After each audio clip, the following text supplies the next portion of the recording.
into navigating buying and selling through a higher interest rate market. We're so excited that you're joining us.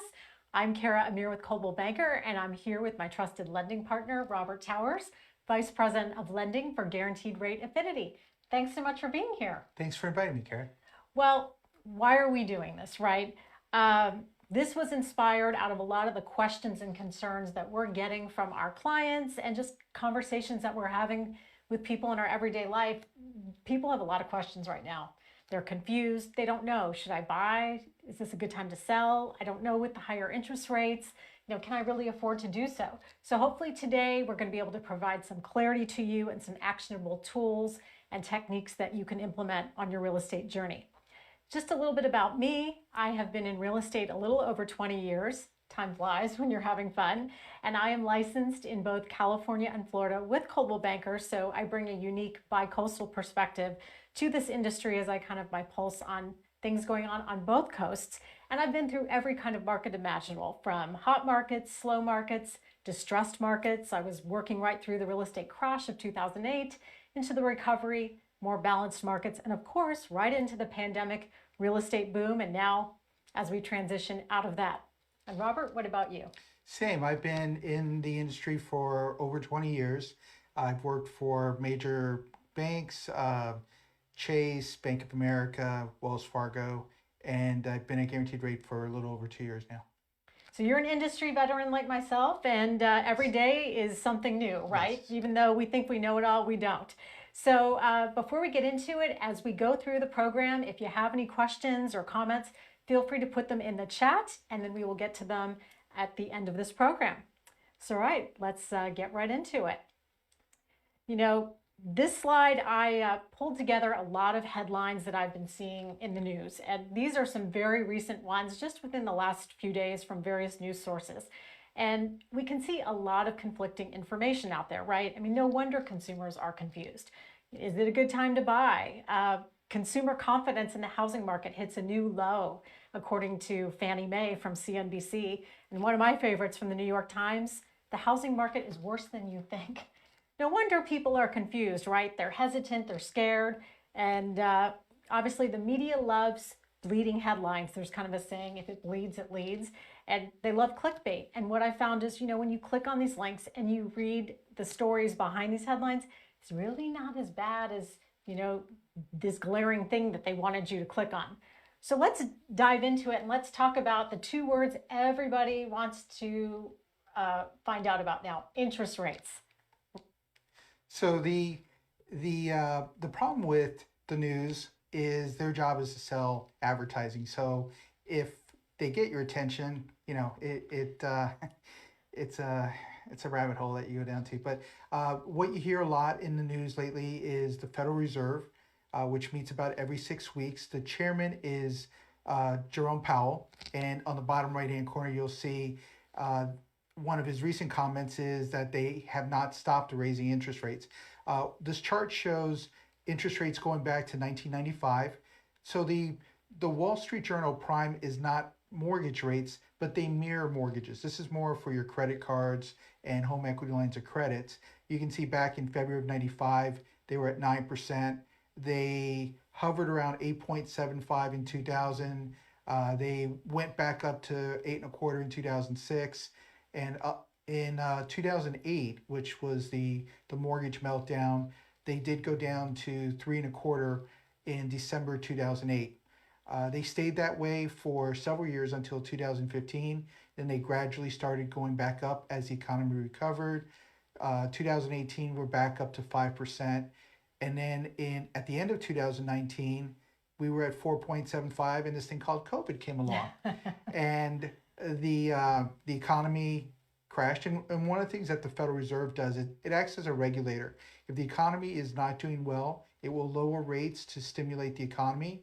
If everyone's buying things on Amazon and the economy's going out of control with inflation, their job is to raise the interest rate so it slows down the economy. And that's exactly what they did. They left the rates alone, as you can see, from March 2020 till March 2022. Some analysts said that they waited too long, but they did start raising them about a year and a half ago, May of 2022. First, they went up a quarter of a percent from three and a quarter to three and a half. Then you know, they started doing increases, and now we're at 7%. My main point of showing this chart is that everyone thinks that that's it, 7%. Now rates will come back down. Uh, no one has a crystal ball, but my feeling is that rates still have 1 or 2% more to go. It's historical. It has happened in the past, and then sometime next year, around this time, probably towards the end of the year, rates should settle back down in the 5% range. So that was the main purpose I had to show the history of the Wall Street Journal Prime. And I think it's important to give context, right? Because we all forget, and some of us haven't been in the real estate market in some of the years on this chart. Right. So if you are, you bought or sold, let's say in the last 10 years, you really don't know anything but, these lower interest rates. So this is a new normal for a lot of people. And we tend to just remember what's happened in the last 6 months, and we tend not to go back 2 or 3 years. But what I keep hearing from consumers is, when are rates going to go back down to three and a quarter? And I really don't see that. Our next slide shows what the rates have done this year in 2022, and they were down in the high twos, low 3% range in January. And as the economy got better, they did go up 4, 5, 6%. This served to slow down the economy, slow down sales. If you remember in the summer, around March through May, June, instead of having 30 offers on a house that was just listed for sale, there were maybe 10. Things started to change. It started. Yeah, saw it starting to change in the beginning of May, for sure. It started becoming more of a normal market. The average rate for this year is 5. Rates are now approaching 7%. And like I said earlier, I still see the rates going up to 8% by the end of the year, maybe 9 at the beginning of next year, which is why I think it's important. Like I said, no one has a crystal ball, but in my opinion, this is still a great time to buy because rates are not going to go down from here. The next slide shows what they've done over the last 50 years since 1971. And a normal market is still, back in 2009, a normal market is still 5 or 6%. It's just COVID that really drove the rates down. So my main purpose for this is that it seems like a lot of buyers are paralyzed with fear of, our home prices are going to go down, our rates going to go down. And if you base it on historical facts, this is more of a normal market. Yeah, and I mean, when you look at this in context, right, the average being 7.76% over 50 plus years, and we're at 7%, so we're actually not doing so bad. Right. And we're just adjusting really to a new normal.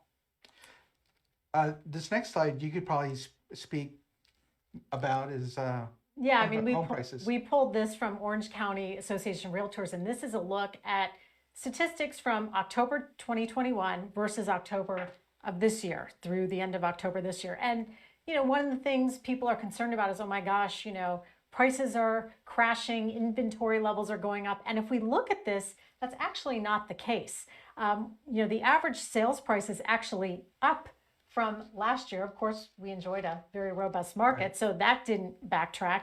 And the thing that's going to keep the prices relatively healthy and the appreciation is that we have low supply. Right. I mean, you look at the inventory of the homes for sale. Last year, we were about a month's worth of inventory this time. This year, we've only eked up a little bit, over 2 months. And of course, that's an 83% change, which sounds very alarming, but you always have to give context and break it down to, the reality. So the sky really isn't falling. And of course, I always tell everybody, all real estate is local. So while this is a broad look at Orange County, everything drills down to your specific neighborhood, maybe a specific street, because that varies widely depending on neighborhood and area and the kind of property that it is. So we've got about 3 million people in Orange County. If I'm reading this correctly, is there only 1,700 homes, new listings listed for sale? Yeah, and that's not a lot relative to the population. So right, we continue to have a housing shortage. Right. And the two things that'll bring home prices down is if there's an oversupply, but if there's a shortage, like we experienced during COVID, prices should stay the same. If not, they come down a small amount, but not 50%, which is what everyone is expecting. Uh, I took the last 5 years worth of data on this chart, and starting on the left hand corner, 5 years ago in 2018, the average home price was 977,500. 20% down meant you're putting about $200,000 down. Principal and interest with taxes, rates were about 4.5. The payment was under 5,000 a month, was 4877. Needed about 100,000 to qualify. The next bubble in 2019, rates did come down a little bit. Home prices also came down a little bit. You only needed 122,000 to qualify. I bring this up for both buyers and sellers because in 2020, the home prices started going back up 1.1. Interest rates were low though, so the payment, principal, interest, and taxes, excluding insurance and HOA, was still under 5,000. It was 4766, pretty similar to what it was back in 2018. So for those 3 years, homes were very affordable. And that led to the feeding frenzy that we saw last year. Down on the bottom left-hand corner, in 2021, the median home price was 1.3 million. You did need a little more down payment, but the payment, because the rates were lower, were still Right. under $5,700. The big difference that we see is that everything can't continue forever. Right now in 2022, home prices have gone from 977 to 1.7 million. So now instead of 200 down, you need 338,000, but the interest rate has doubled since last year. So your payment is double. It's you were paying about 5,700 principal, interest, and taxes, and now it's 10,500. So instead of $160,000 a year, now you need close to $295 a year to qualify. And I think that's what slowed down the market. And this is exactly what the Federal Reserve intended, because that's their job, is to regulate the market and prevent it from overheating even more. And it's the yin and the yang, right? Right. I mean, while we had stupidly low interest rates, it was a feeding frenzy just to try to get a home. Right. And people were still having to go well over these asking prices. So they were paying a lot more than they ever intended to. Budgets were still stressed. Now, of course, it's kind of the reverse of the seesaw with higher interest rates, and prices are easing off a little bit, and it's a little bit more of a flexible market. So that brings me to, let's talk about sellers. And, with all this data and information that we've gone over, if you're a seller or a potential seller, you're saying, well, why in the world would I want to put my house on the market now? Is this still a good time to sell? Well, I'm here to tell you it is, and here's why. Despite the higher interest rate increases, we are not erasing the equity gains that we have made over the last couple years. Those equity gains are still larger than any price declines that are happening. The way I'm positioning this with seller clients is that you just might not get that extra icing on the cake that you might have had 6 or 7 months ago or a year ago, because no, you're not likely going to have 20 buyers knocking on your door, giving you offers, within one day of coming on the market. But the good thing is that you aren't going to have to pay that extra icing on the cake then when you go to get a house. So that flexibility works to your advantage in both ways. I kind of call it the 6 of one, half dozen of the other principle, which always seems to be the way in real estate. Inventory levels, as we touched on, have remained low, and that is going to keep our prices stable, if not increasing. So what is important to know, though, if you're coming on the market today, it's a much different climate. How can you stand out from your competition? Well, here are some of my best practices and tips and tricks that I'm advising seller clients that I wanted to share. Number one, don't attempt to time the market when figuring out when the best time is to list your property. The best time to sell is when you're ready. A lot of common pitfalls that I see people doing is, oh, I'll wait until after the holidays, the spring season, oh, wait until school gets out. But contrary to popular belief, a lot of the serious buyers, and you're seeing this based on people that you're qualifying right now, are actually looking in the fall and into the holidays. These are actually the best buyers out there right now. Buyers setting foot in the water right now with the interest rate climate right now are serious, they're solidly qualified, and they are ready to buy a home. There's a lot of people that have been sitting on the sidelines. Maybe they got outbid, outpriced over the last 6 months, and now they're much more comfortable coming into a market with a more normal cadence to it. I really think it's important as a seller to go against the grain. Get a leg up on your existing competition by introducing your property to the market, introducing new product. There's a lot of buyers out there that have seen everything on the MLS right now. They've exhausted everything and they are looking for that something else. And you could be that for them. In adjusting to this market of the moment, as I'm calling it, I think it's really important and time to get back to properly preparing your home for sale. You don't want to leave things to chance and have a buyer find a reason to back out, because in the current interest rate climate, as you've seen, they're rethinking that process every step of the way. To your point, they're scared, they're hesitant. And so if they're, engaging with a property that looks like it's a money pit, they may be inclined to cancel because they're adding up in their mind, my gosh, my payment is this much more, and now I have to take on all these expensive fixes. Fix up the kitchen. Yeah. And to that point, I did want to talk about a program that is exclusive to Coldwell Banker that we have for our seller clients. And this is a big trend today about renovation to sell. And so we have a program called Real Vitalize. And this is designed to tackle exactly that. It's designed to make your home as turnkey and saleable before you go on the market. Or if you're on the market and you're maybe not making any traction, and based on feedback, this program can help intervene and make some changes that are going to appeal to a wide buyer audience. So what do people care about? Updated flooring, fresh paint on the walls, new countertops. Everybody loves all the white quartz counters today. Painting cabinets, landscaping, cleaning, general handyman repairs and cleaning, staging.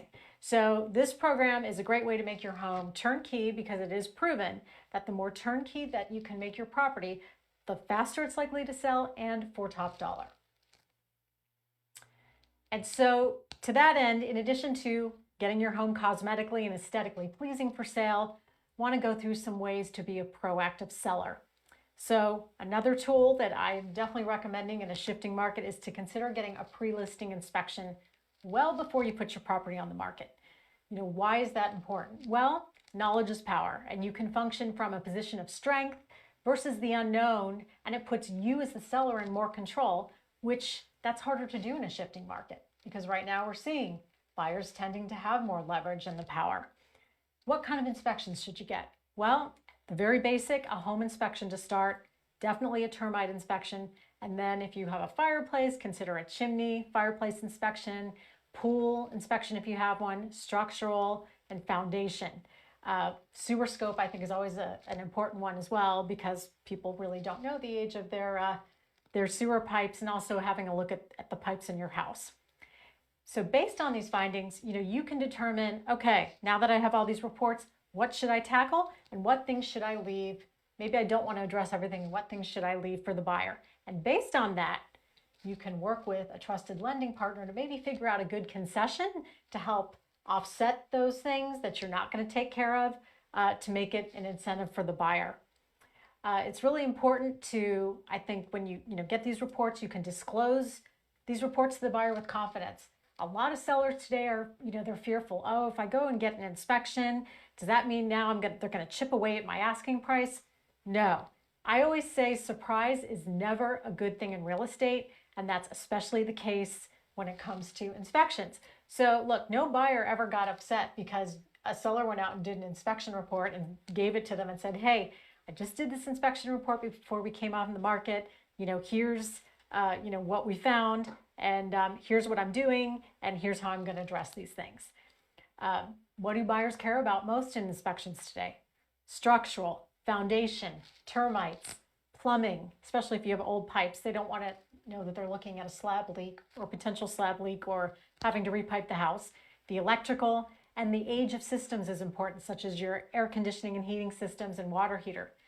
Obviously, with these higher interest rates today, as you know, buyers have less money, certainly, for down payments, and now with their mortgage payments, they don't really have a lot of extra money to put towards these structural fixes. Right, and it seems like what buyers, at least the ones that I'm talking to, want is a house that's ready to go, and you don't want to give them an excuse to back out of the transaction. So the more you can tell them up front, I completely agree, is a better way to go. And then it makes all of our jobs easier because really when we're working with the buyer and the seller and the lender, They have we're an a team. informed decision. Yeah, and Right. we're all a team. Right. So in a shifting market, let's talk about as a seller how you can negotiate to win.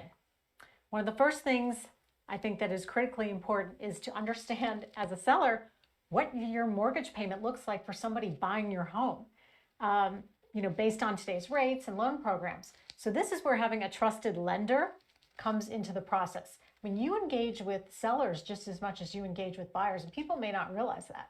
Right. I mean, it's normal for the seller to say, I want $100,000 more without realizing what effect that is for the buyer and why. Lately, what I've seen is a lot of buyers saying, I want a $5,000 payment. I want a $7,000 payment. And they get stuck more on the payment than the actual price of the house. And so a good thing I always coach sellers and I coach buyers is to put the other person's hat on, right? So if you're a seller, put yourself in the buyer's shoes and say, would I pay that to live in my own house? Right. In a changing market, your first offer is typically your best offer. It may be your only offer, so you have to be open to seeing how you can turn that into a win-win. And that's where, of course, there's a lot of tools and ways to do that. Selling through financing, which we're going to get into, Right. that can help get there. I always tell sellers, don't be offended by a low offer. An offer is simply an invitation to get a conversation started. And you have to see where that goes. If you don't counter, then you're never going to know. We're back to the negotiating word in this market.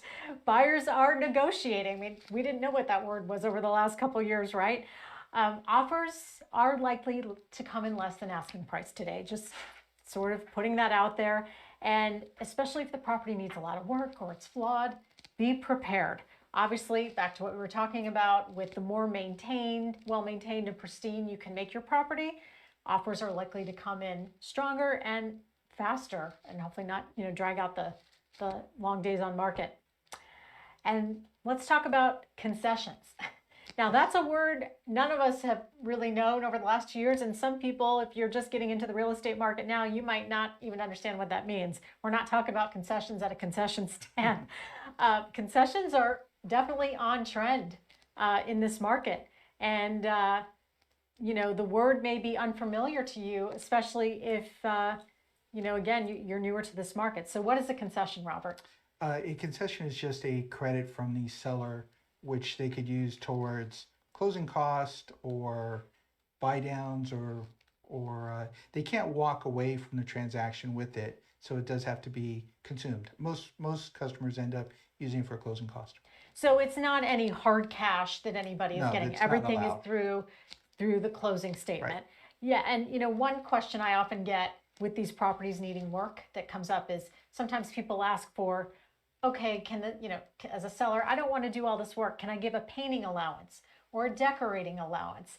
And I always tell people we can't really do that on a closing statement. You certainly can't do that with a loan because you can't have, that would be like a seller giving a kickback to a buyer. And anything that is done has to be completed. So I've seen customers say, I want a new stove. Well, anything that is on the contract has to be completed by the end of the contract.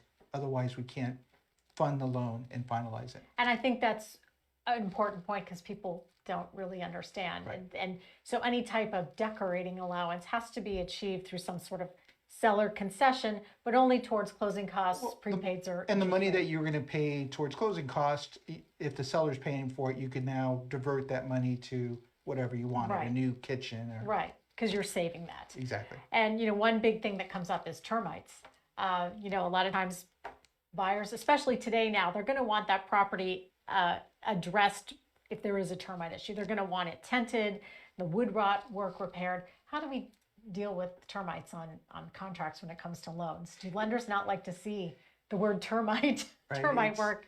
Well, it's best to have it done outside of escrow if you can.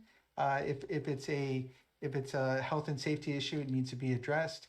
If it's a cosmetic issue, it doesn't need to be addressed. So yes, it's more on government loans that Right. we need to The termite. VA and the FHA. The conforming and the jumbo loans, if you don't need it, then yeah.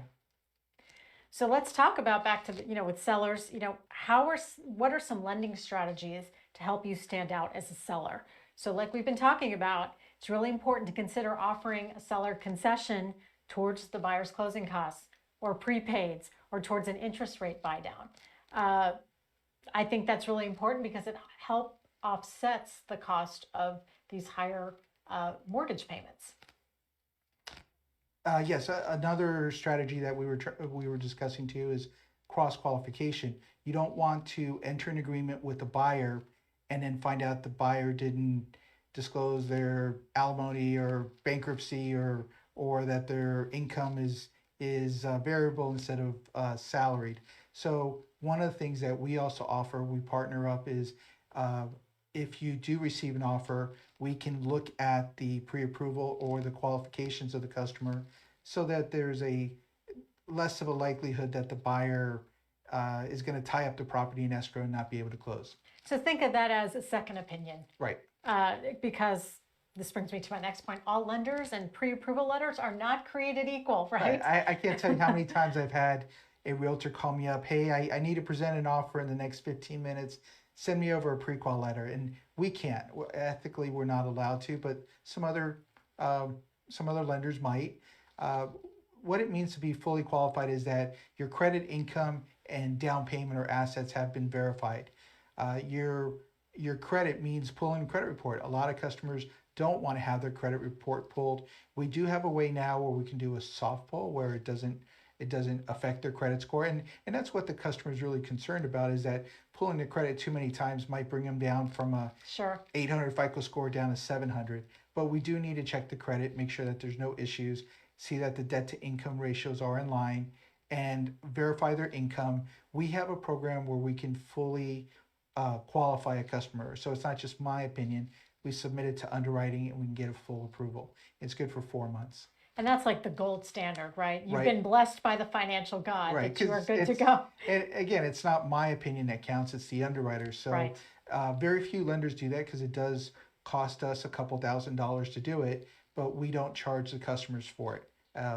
This is something that we've arranged with Coldwell Banker. We don't charge the customer for it, and it is fully underwritten, not just my opinion of your Right. qualifications. And each lender has their own language. And I've seen some very interesting letters cross my email over the years.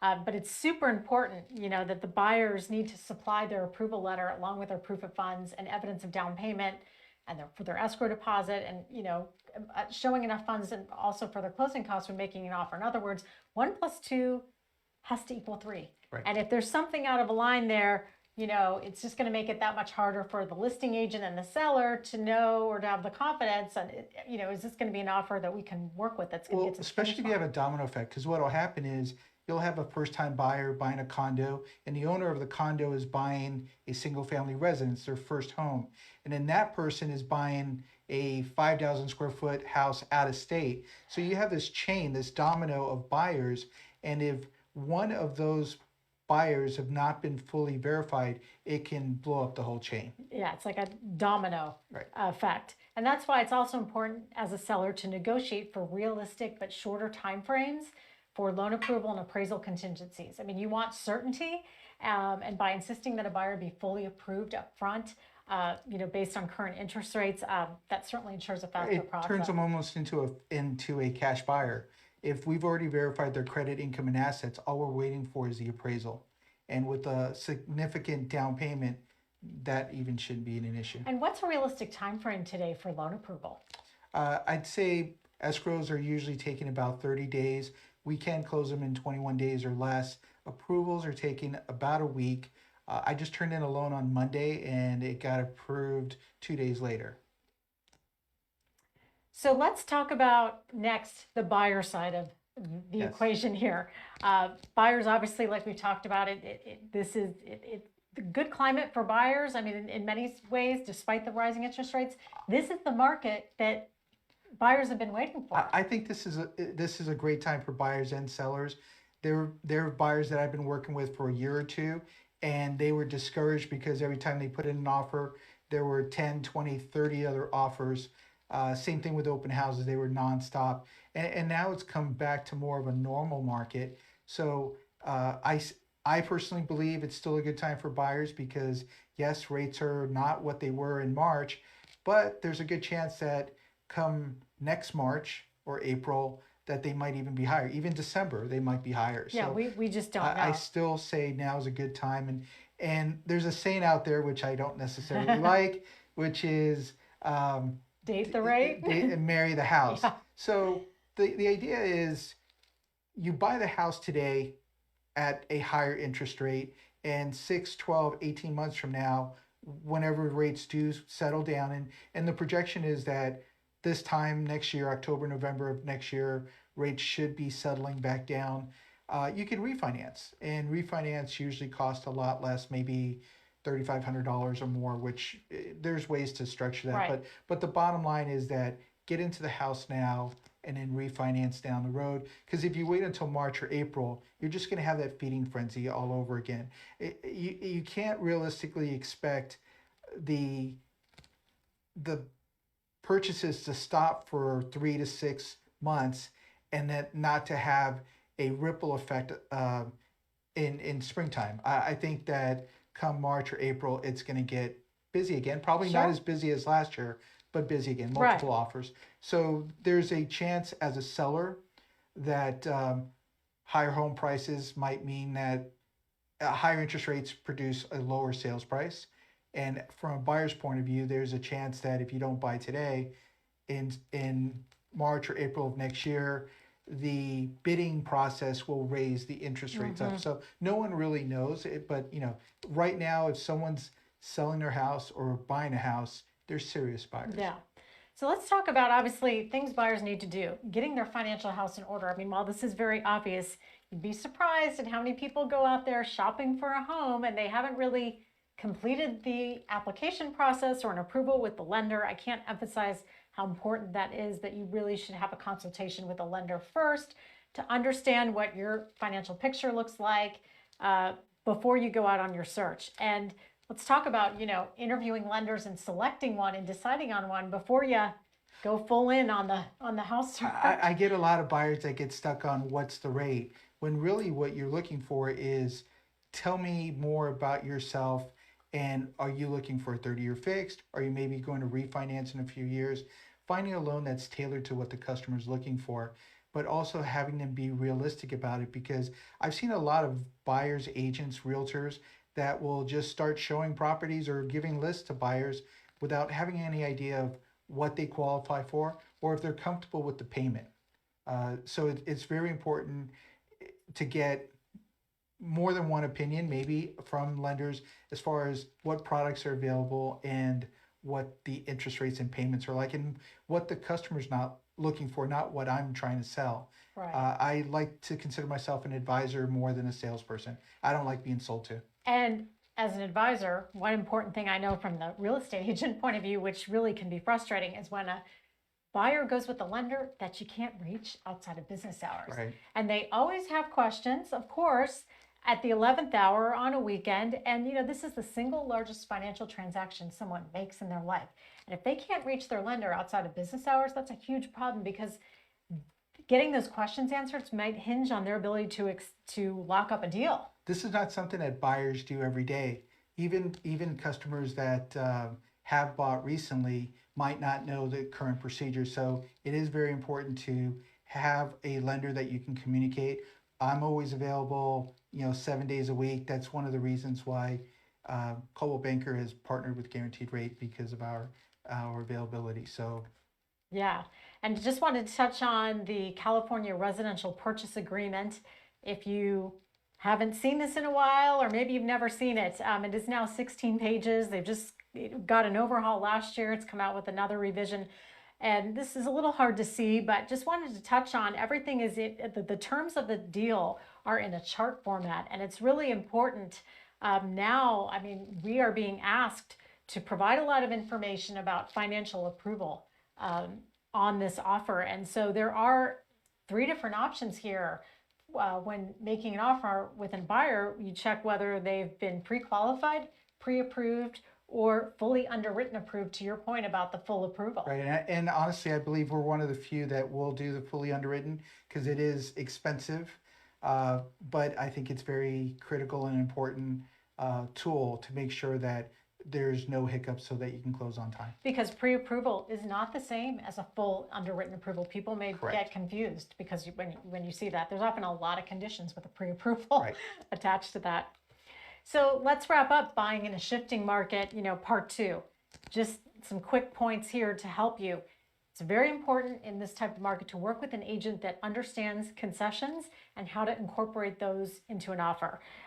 You need to understand as a real estate agent how to sell through financing. I think that's critical today to be able to help both buying and selling clients, maximize the tools and the market of the moment to get the best deal possible on both sides. One of the things one obstacle that I always run into is the assets, because customers will say, "Oh yeah, I've got the rest of the down payment. Don't worry about it."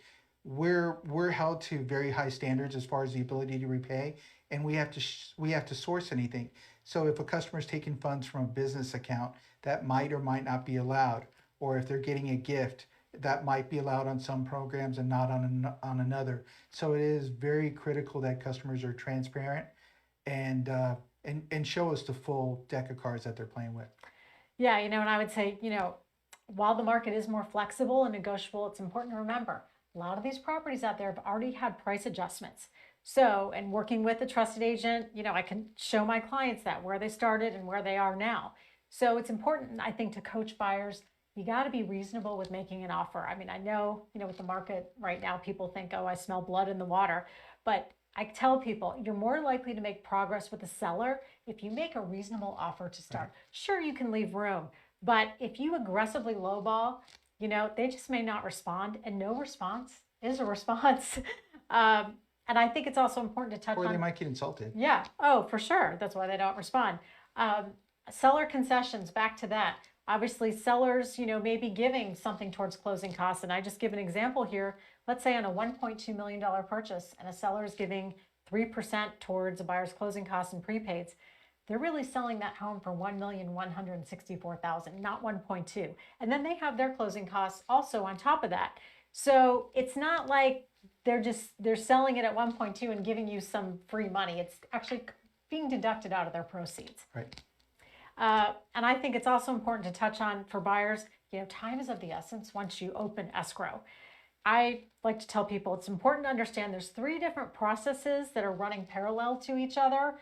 When you open escrow, you have the inspection contingencies, you have the loan approval contingencies, and then you have the appraisal contingency. And one thing that I find, I don't know if you've encountered this, a lot of buyers hesitate with getting that appraisal order. They say, well, wait, let me get through inspections first. And I'm trying to explain to them, no, you can't do that because everything is moving along. And if you interfere with that, now you're jeopardizing all the time frames for loan approval and contingency removal. And a lot of times agents today, they're just coming back with the listing agents, get everything done within X amount of days. They don't want to be managing 3 different, time frames. And another thing that buyers sometimes forget is that there's usually a holiday. Like for example, Friday might be a holiday, Monday might be a holiday. So there's always a holiday, right. And there's some new ones coming out. Right. So let's talk about now some of these lending tools and techniques that we can use to help buyers in the current market. So one of the things that I wanted to talk about is the pros and cons of buying versus renting. I've had customers that are renting for $3,500. They've been there for 10 years and the landlord hasn't raised it. That's great. But 2 things that you have to look at is sooner or later the seller might sell, the landlord might sell, or if something should happen to the current landlord, their heirs might decide to sell or raise the rent. The only way you can really have any control over your destiny, your future, where you're going to live, is by owning a house. The fear is that I can't afford a higher payment. I like to think of it as investing in your future. So, for example, if the payment is $6,000 a month, maybe 5,000 of it is going to interest, which may or may not be tax deductible. 1,000 or 1,500 might be going to your principal reduction. With rent, you're just throwing the full money away. At least when you own the house, you're paying down your principal, and you have to look at the potential appreciation, 4%, 10%, 20%. Over time, even customers that have bought a house at the peak of the market in 07, 08, yes, the values went down afterwards, but 5, 6 years later, historically the values were higher than they were when they bought it. So, one of the fears that I think a lot of buyers have right now is I'm buying something for $1 million, it might be worth 900 a year from now. But if you're not going to sell in a year, it might be worth 1.2 in 2 or 3 years. So look at the long game. There's a lot of very smart older people that had bought 20 years ago, 30 years ago, 10 years ago, and all they did was buy and hold. And they bought, talk to your parents, grandparents. There's plenty of people that bought a house for $50,000, $300,000, and now they're worth $1 million or $2 million. So over time, uh, equity and owning a house is one of the ways to increase your net worth. Yeah, And it's an investment in so yourself, right? And even though your mortgage payment is going to probably be more than your rent think of payment, it as like a 401k. yeah, I mean, you want to be paying yourself, and Right. aren't you worth it? Aren't you worth more money than making somebody else rich? That's what I always say. So on the slide, we were talking about the pros of a buyer, uh, and the con would be the higher interest rate. So one of the solutions that we had is that the seller could, assuming the appraisal comes in,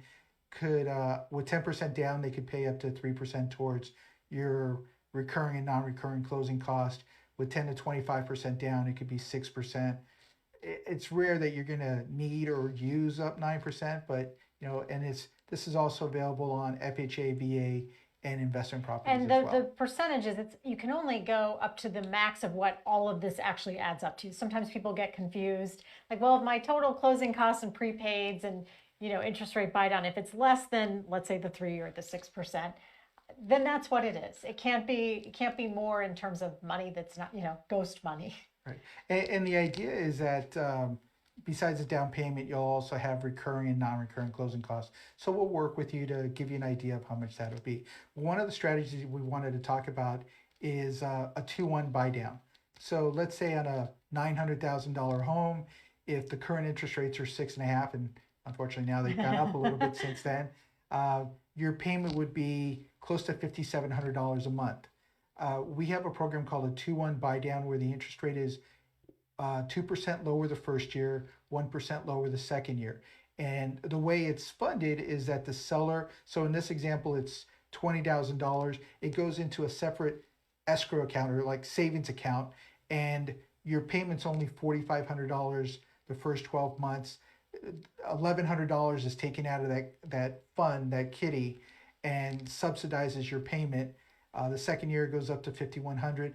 But I like this program, and this is only available on, and I'll go into details a little more, what's called conforming loans, which are loans of up to 970,000 currently. It'll go up in January a little bit, probably closer to $1 million loan amount.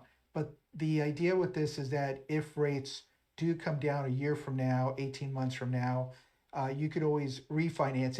And a lot of consumers don't know about refinance, but like we said earlier, buy the house today, and then if rates do change down the road, you can refinance just like you refinance car loans or credit cards, get a new loan at a lower interest rate. Right. So this is a great example of a way to sell through financing. And it's a great way to make payment on a home more affordable that otherwise wouldn't be if the seller uh, couldn't do it, if there weren't these buy down tools Right. to If exist. you had a buyer that didn't want to pay a $5,700 payment, the $4,500 payment lets them transition into the program, into the house, and then later they can refinance. Right. So let's talk about, gosh, I mean, there's a lot of different options out there to fit your situation. And that really comes in handy in a market like this. The traditional loan for the last few years has been the fixed rates, but I remember 10, 20 years ago we were doing more adjustables. So the fixed rate gives you a secure payment each month. The problem is that the rates have shot up to 6, 7%. I'll probably hit 8 or 9 in the coming months. So another strategy besides fixed rates, and again, we talk with the consumer, we find out what needs they're looking for. A lot of customers are looking at adjustable rate mortgage, which are either fixed for 5, 7, or 10 years. So it gives you some time to, it locks in the interest rate for that period of time, and then afterwards it becomes an adjustable. Also seeing 1-year adjustables coming back. So, Just to buy you some time. buy you some time. Would you say that the adjustable rate mortgages are more popular right now than going the 30-year fixed route? Yes, but part of the problem is that the investors also know that a lot of consumers will be possibly refinancing in the next year or two. They're looking at this as a long-term investment.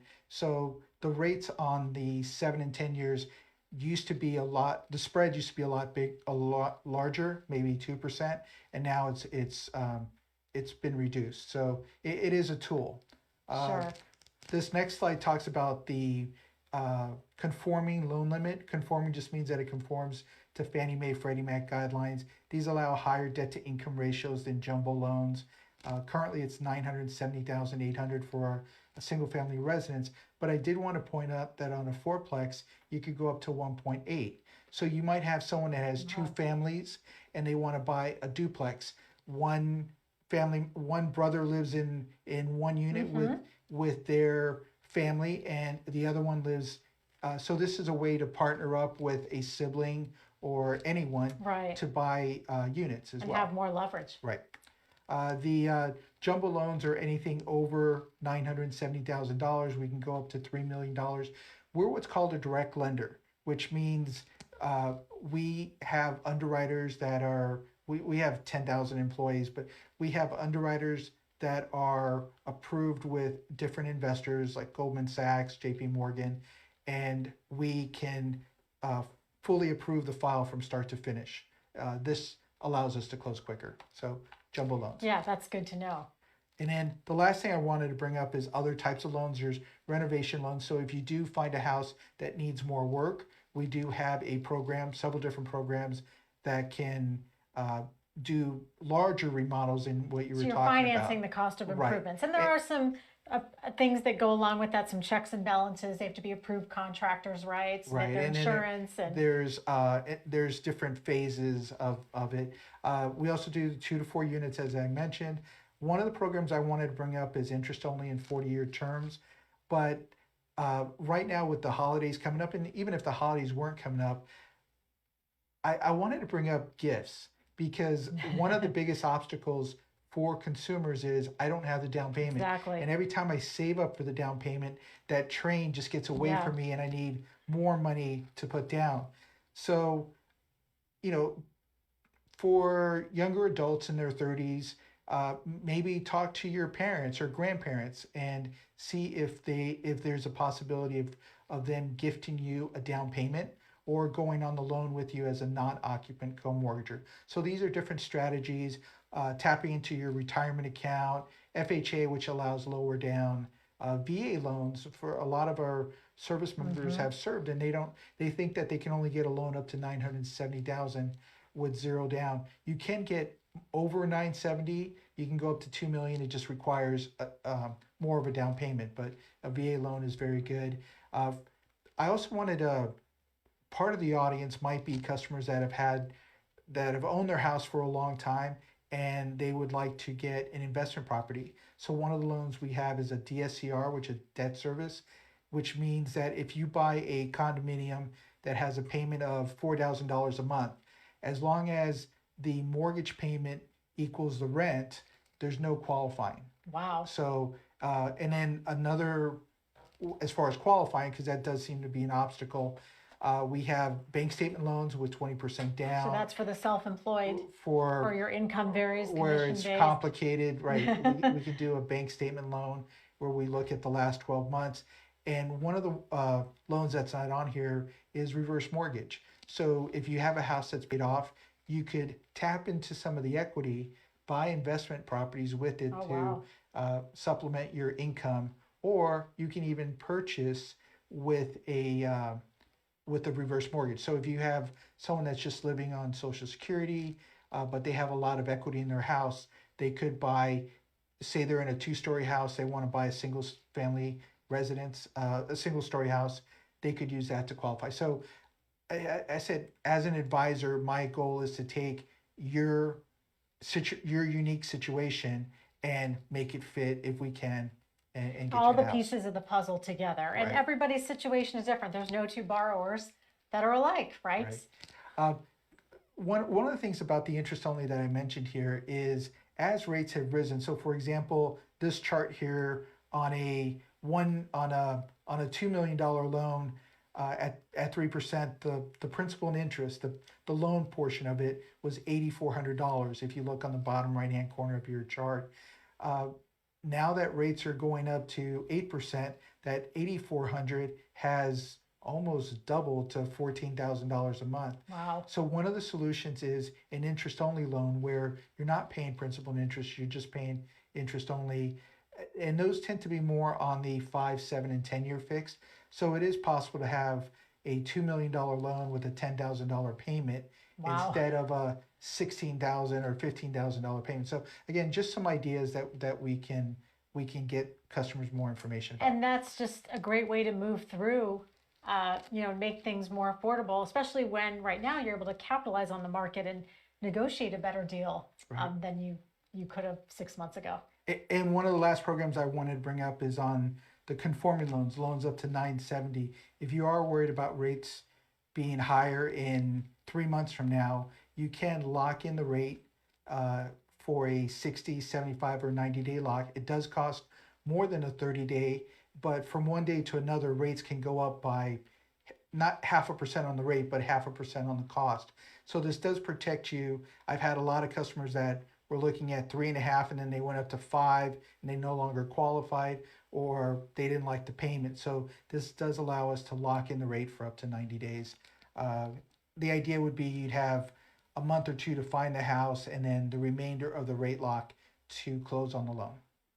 Wow. Well, that is A lot of yeah, a lot information. of information, a lot to unpack. Definitely a lot of tools in the toolbox, Right. though, whether you're a buyer, whether you're a seller, to help you get through this market. And with that, do we have any questions or comments in the chat? Anything that you'd like us to address behind the scenes?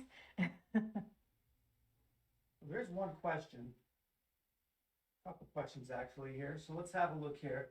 This is the behind the scenes setup. Okay. Great job to you two. Well done, by the way. Proud of you guys.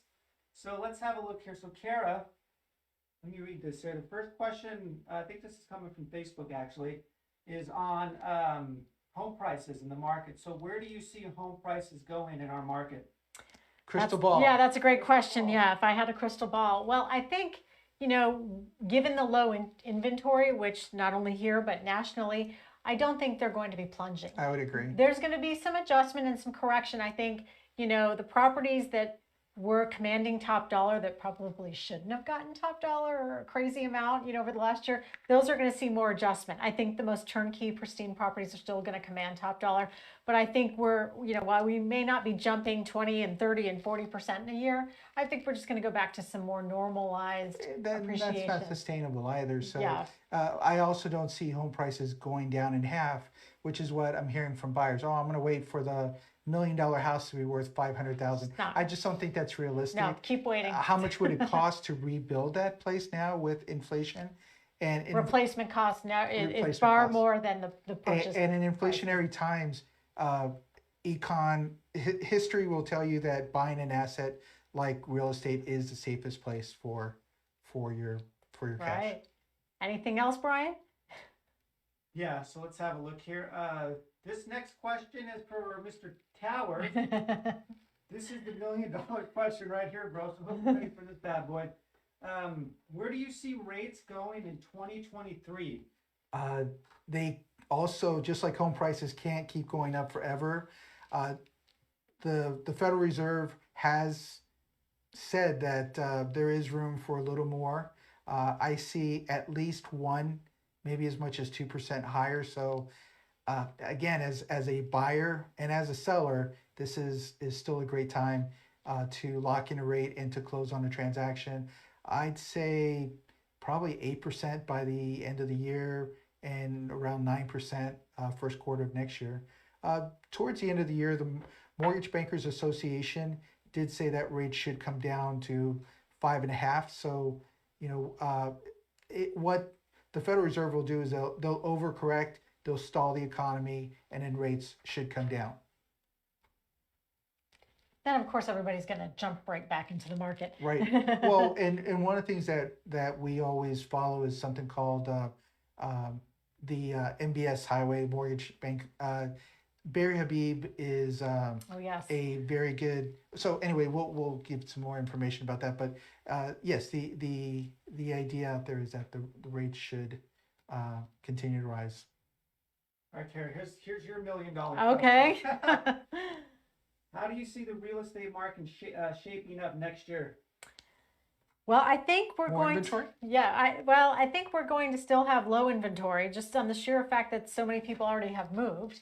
But I think, as we start to see maybe rates ease a little bit, we will see more buyers coming into the market. I think this is just, this period is with people getting comfortable with the new normal, right? Right. Just had like to- gas prices. Yeah, we had to get comfortable with that. We had to get comfortable during the pandemic with masks. We had to get comfortable after 9/11 with taking our shoes off to go through the airport. Right. So I think people will be maybe coming out of the